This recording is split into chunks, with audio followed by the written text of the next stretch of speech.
Yeah.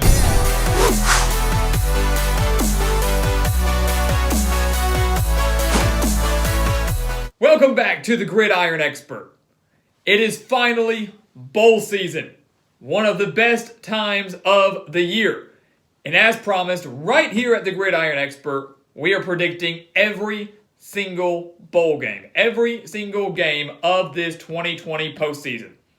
Now, of course, because of the very hectic schedule with Selection Sunday being on the 20th and bowl game starting the day after, something that normally does not happen in a normal year, we were unable to produce a video for every single bowl game, an individual video for each bowl game. Those will resume in the following days, and we will have that for the bigger games, of course. But today we wanted to group a handful of bowl games that are going to be played from December 23rd to December 26th. Wanted to group those together and give you our brief picks and analysis for those games. And of course, you can find the spread picks for all of these games over on our website, thegridironexpert.com, if you sign up for our expert picks.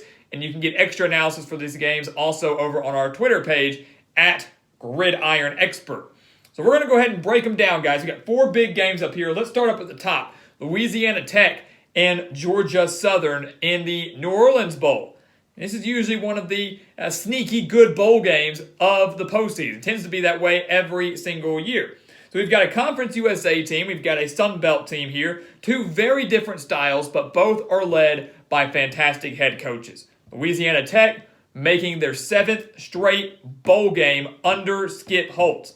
Seventh straight bowl game under Skip Holtz, and he has won all of them. The Bulldogs are 7-0 in bowl games under Skip Holtz. He is overdue, long overdue, for a Power 5 coaching job, if you ask me.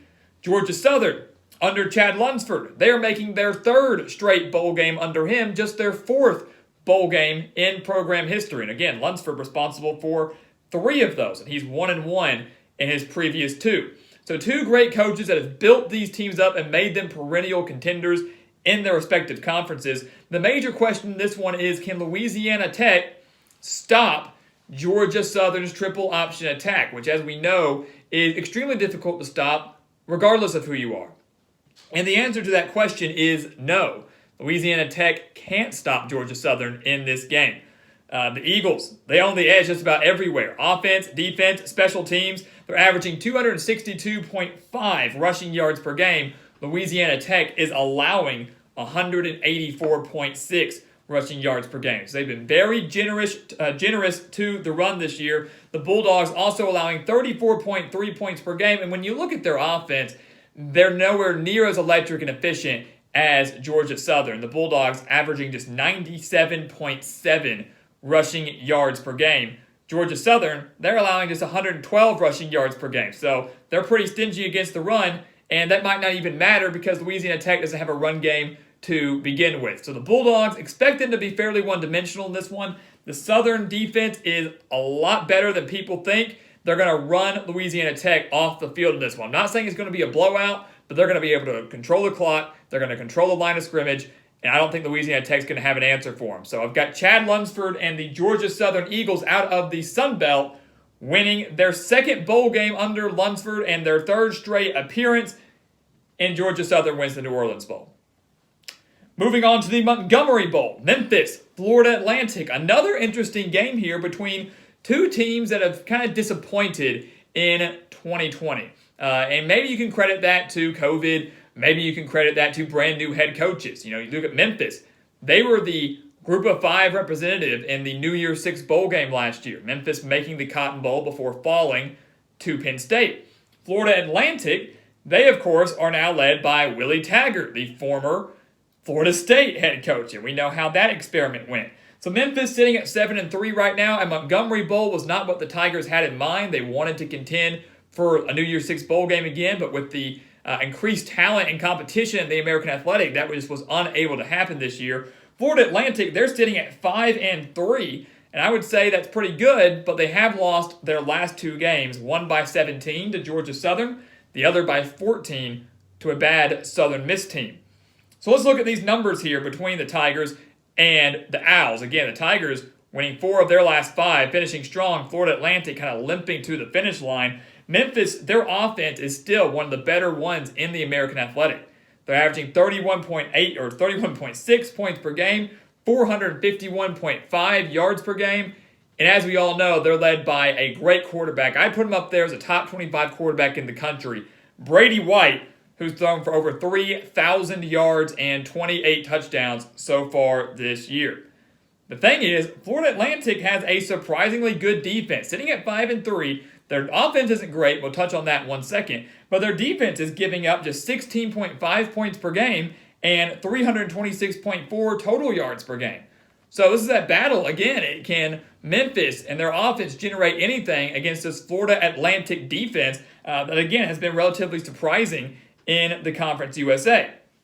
I do think Memphis' offense has enough to get the job done because they're going to wear down this Florida Atlantic defense because the Florida Atlantic offense isn't going to help their defense in any way.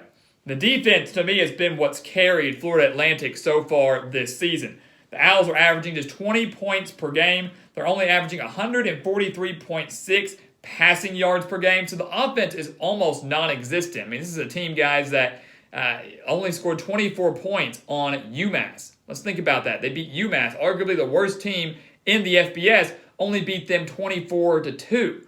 They were supposed to blow them out of the water. So the passing game is not there. The offense is not there. And this Memphis defense, while not great, I think it's a little bit better than people think. They're not given as much credit as they should. So Florida Atlantic goes out there, consistent 3-and-outs, consistently turns the ball over. That Florida Atlantic defense is going to get worn down, which is going to benefit this Memphis offense. So I think Memphis, they light it up offensively. They're a better team than I think their record indicates at 7-3. They finished the year at 8-3 and win the Montgomery Bowl solely due to their offense. Down here in the New Mexico Bowl on Christmas Eve, December 24th, this is one that I'm really, really looking forward to. When this was announced last week that Hawaii and Houston would be meeting in the New Mexico Bowl, I got excited because I think this has a chance to be one of the better early bowl games of this entire postseason.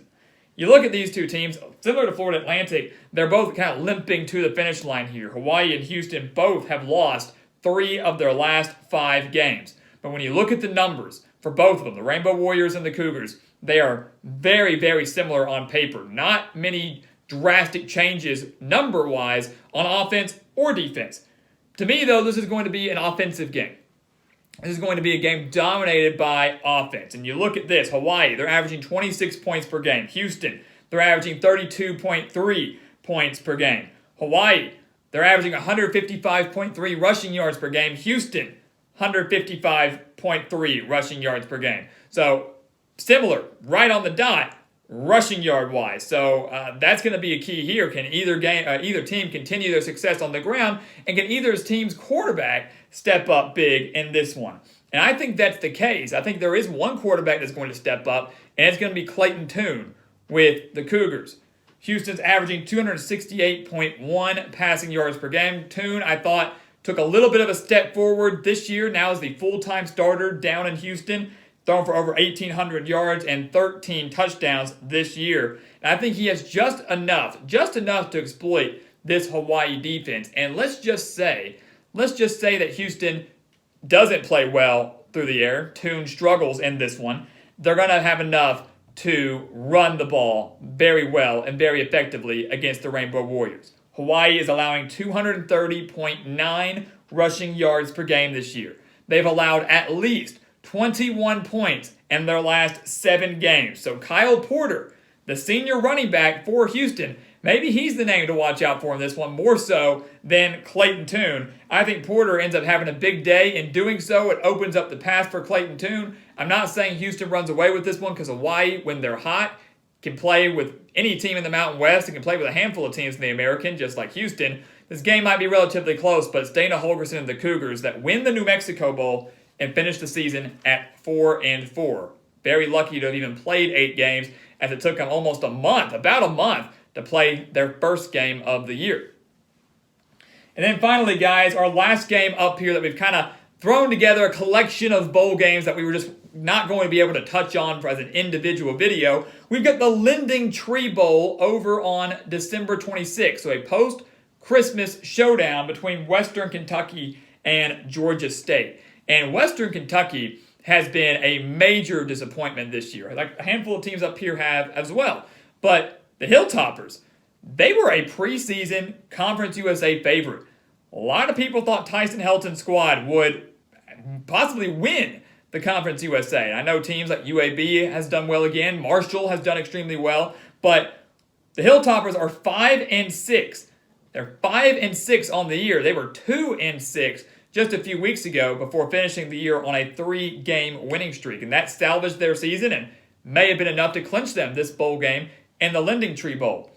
Georgia State, on the other hand, they finished by winning 3 of their final 4. So 2 teams here that are getting hot, maybe unlike Hawaii and Houston, who, as we mentioned, are kind of limping to that finish line. You look at Western Kentucky, the problem for them is their offense. Similar to Florida Atlantic, it's non-existent. And you question why. They're only averaging 18.8 points per game, but you look at Tyrell Pigrome, the transfer quarterback from Maryland. He hasn't thrown an interception all year. A little bit of a dual-threat quarterback, over 1,400 passing yards, 9 touchdowns, 0 interceptions, yet they can't even eclipse 20 points per game. Gage Walker was supposed to be one of the better running backs in the Conference USA this year. He only has 614 yards, 2 touchdowns, has eclipsed 100 rushing yards just once so far this year. 11 games, 1 100-yard game. The defense for Western Kentucky is good. 24.1 points per game they're allowing. 336.3 yards per game they're allowing. That's good in the Conference USA. It's not good when you're facing Georgia State. It's not good when you're facing this Panthers squad that can light you up offensively. The Panthers are averaging 32.7 points per game. They're averaging 417.7 yards per game, and they have to thank Cornelius Brown for that, the freshman quarterback who has combined for over 2,200 total yards this year. A dangerous dual-threat quarterback, 2,200 plus yards this year combined, 21 total touchdowns on the year, and the Georgia State Panthers are averaging 190.3 rushing yards per game. So while Western Kentucky's defense has been stout, it's been solid, this Georgia State team, they play fast. Brown is so elusive to stop. That RPO offense that they run at Georgia State is extremely difficult to stop, and I don't know if Western Kentucky has enough to handle that. I don't know if they've seen an offense, it's probably since Liberty, I would say, since Western Kentucky fell to Liberty, don't know if they've seen an offense like this all year long. And while I don't necessarily think Georgia State's going to run away with this game, don't think they're going to necessarily blow out the Hilltoppers, the Panthers are going to win this game. They are going to win this game, and they are going to clinch a winning season after a win in the Lending Tree Bowl. So there you go, guys. A lot of numbers. I know these are not the most exciting bowl games of the year. Plenty of more are coming our way, and we're going to have predictions, again, for every single one of those games. But we wanted to touch on these 4. They deserve the attention. They deserve to be discussed, and we need to predict them. We need to get our record straight. So Georgia Southern, Memphis, Houston, Georgia State, all going to win their bowl games in our eyes over the next few days. Again, starting on December 23rd, the Lending Tree Bowl on December 26th, and we will have the remaining bowl games, individual videos for each of those bowl games coming your way over the following days. So guys, thank you so much for watching us here at the Gridiron Expert on YouTube. Make sure to continue to like, comment, subscribe, and share our videos. And also make sure to check out everything down in that description below. We've got Gridiron Expert merchandise. Go check that out down in the link below. The BetNow promo code, the Expert Picks against the spread picks for every single bowl game over on our website, thegridironexpert.com. So much college football news, analysis, and content for you right down there in the description. So make sure to check it out. And once again, guys, as always, thank you so much for watching. And we'll see you next time right here on the Gridiron Expert.